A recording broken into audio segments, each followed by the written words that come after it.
நாம இன்னைக்கு வங்கி ரிங் பத்தி தான் பார்க்க போறோம். இது என்னன்னா ஃபிங்கருக்கு மட்டும் தான் யூஸ் பண்ணலாம் அப்படி நிறைய பேர் நினைச்சிட்டு இருப்பீங்க. பெரியவங்க மட்டும் தான் யூஸ் பண்ணுவாங்கன்னு. அப்படிலாம் இல்ல. இது மல்டி பர்பஸ் வங்கி ரிங். இதை பாருங்க, நான் ஒன்னொன்னா சொல்றேன். நிறைய வீடியோஸ் இதுல போடலாம். நான் இப்போதைக்கு சாரி இது மட்டும் உங்களுக்கு போடுறேன்.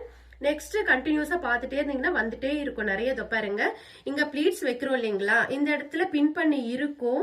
இதை என்ன பண்ணணும்னா நாம இந்த இடத்துல இந்த மாதிரி போட்டுட்டு பிரஸ் பண்ணி விட்டுட்டீங்கன்னா பாக்குறதுக்கு ரொம்ப அழகா கியூட்டா நல்லா இருக்கும். இந்த பாருங்க, இந்த மாதிரி பண்ணலாம். உங்களுக்கு இது ஒரு டிசைனாவும் இருக்கும்.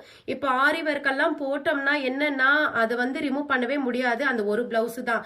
ஆனா இது அப்படி கிடையாது. இதை பாருங்க, ரொம்ப நல்லா இருக்கும் பிரஸ் பண்ணி விட்டுட்டா பாக்குறதுக்கு.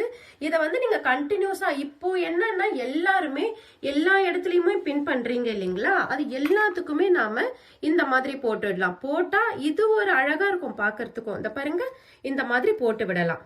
எல்லா இடத்துக்குமே போடலாம். இந்த பாருங்க, இங்க கூட போடலாம். நீங்க எங்க வேணும்னாலும் போட்டீங்கன்னா ரொம்ப நல்லா இருக்கும் பாக்குறதுக்கு. இந்த மாதிரி போடலாம். பாருங்க, இப்படி இருக்கும் உங்களுக்கு. இது எல்லா இடத்துலயுமே போட்டீங்கன்னா ரொம்ப அழகா இருக்கும் பாக்குறதுக்கு. இதுக்கு மட்டும் இல்லைங்க, இத பாருங்க, இங்க ஸ்லீவ்ல கூட நம்ம இந்த மாதிரி பண்ணலாம். இந்த ஸ்லீவ் இருக்கு இல்லைங்களா, இந்த இடத்துல நீங்க இந்த மாதிரி இது ஒண்ணு போட்டீங்கன்னாலும் ஒண்ணு போட்டுக்கலாம். இது ஒண்ணு மட்டும் போடலாம். அப்படி இல்லைன்னா இந்த பக்கம் ஒண்ணு இந்த பக்கம் ஒண்ணு போட்டுட்டு ஏதாவது ஒரு செயின் மாதிரி ஹேங் பண்ணி அப்படியே விட்டுட்டீங்கன்னா அதுவும் ஒரு அழகா இருக்கும். இது நீங்க வேணும்ன்றப்ப இப்படி எடுத்து ரிமூவ் பண்ணிக்க வேண்டியதுதான். ஈஸி பாருங்க உங்களுக்கு. அப்புறமா இருங்க, சென்டருக்கு பாருங்க, சாரியில நம்ம சென்டரா கூட நம்ம யூஸ் பண்ணிக்கலாம். இப்போ இது பின் பண்ணி வச்சிருக்கோம். இந்த பாருங்க, இப்போ சென்டரா நாம பின் பண்ணி வச்சிருக்கோம் இல்லைங்களா, இத இப்படி ஃபோல்ட் பண்ணிட்டு இதை எடுத்து நீங்க இப்படி போட்டீங்க வச்சுக்கங்க.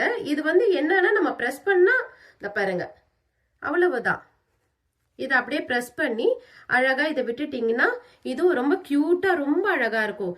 இப்போ மகாலட்சுமின்றது இல்ல, காடஸ் மகாலட்சுமின்றதுல நிறைய டிசைன்ஸ் வங்கிரீங்களே இருக்கு. நீங்க எது வேணும்னாலும் யூஸ் பண்ணலாம். இந்த மாதிரி சாரீஸ்க்கு இங்க வச்சுக்கலாம், அப்புறம் ஷோல்டர்ல வைக்கலாம், ஸ்லீவ்ல வைக்கலாம். அது உங்களோட விருப்பம் தான். ஆனா இதை யூஸ் பண்ணீங்கன்னா ரொம்ப நல்லா இருக்கும், பார்க்கறதுக்கு கியூட்டா இருக்கும். நீங்க இந்த மாதிரி உங்களுக்கு தெரிஞ்சாலும் வேற எப்படி நீங்க பண்றீங்கன்றது தெரிஞ்சாலும் எனக்கு கமெண்ட் பண்ணுங்க. இன்னும் நிறைய இருக்கு, நான் வீடியோஸ்ல போடுறேன்.